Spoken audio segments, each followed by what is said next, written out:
Bonjour, je m'appelle Chloé, j'ai 22 ans, je suis étudiante en 5e année de Business Développement sur Paris. Je suis originaire du Sud et je suis venue à Paris pour les études et ma carrière professionnelle. Cette opportunité, elle m'a permis aussi de faire des études poussées du coup et également de développer mon patrimoine grâce à des belles rencontres professionnelles.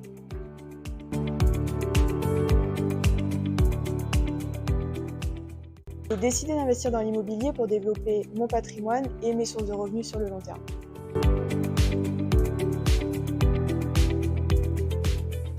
Investir en étant étudiante, c'est assez compliqué seul.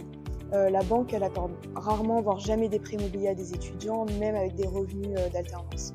En réfléchissant, j'ai proposé à mon frère, qui est en CDI, d'investir avec moi et d'ouvrir une SCI à hauteur de 50% chacun. Il a accepté de me suivre dans ce projet et nous a donc permis de bénéficier d'un crédit immobilier et de se lancer dans un premier projet.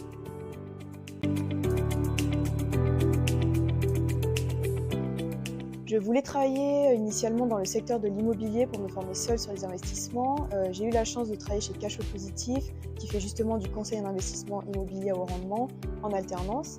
Je me suis donc tournée vers eux pour trouver les biens les plus rentables très facilement. Grâce aux conseils et aux solutions apportées, mon frère a été convaincu et a validé un premier projet.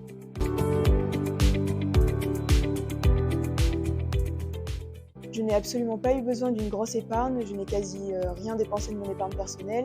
Être étudiante, ça a des inconvénients, mais il faut aussi s'en servir pour les avantages. J'ai donc obtenu un prêt étudiant sans garant afin de constituer l'apport obligatoire pour le premier projet, pour que la banque accepte le financement.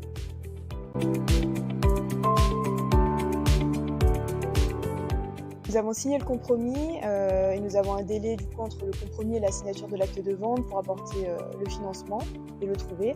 Nous réalisons donc en attendant quelques petits devis travaux à prévoir pour gagner du temps le jour de l'acte de vente et relouer rapidement derrière.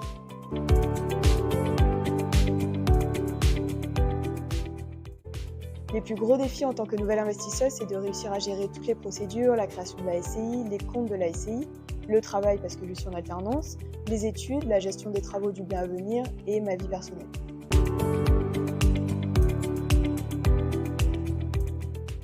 Nous aimerions enchaîner sur un deuxième projet rapidement qui sera fortement valorisé par ce que génère le premier, ce qui compte dans les calculs d'obtention du prêt immobilier à la banque, puis enchaîner sur un troisième, un quatrième, etc.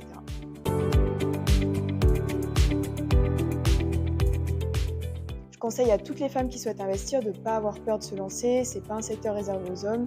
Nous sommes très bien accompagnés, que ce soit pour ma part avec Cachot Positif, le notaire qui est génial, le banquier également qui nous explique tout ce qu'il faut faire. Il ne faut pas tout connaître pour se lancer également, on apprend en cours et c'est pas grave. Pour un premier, je conseille quand même de se faire accompagner, ça permet de se rassurer pas mal sur les procédures à suivre.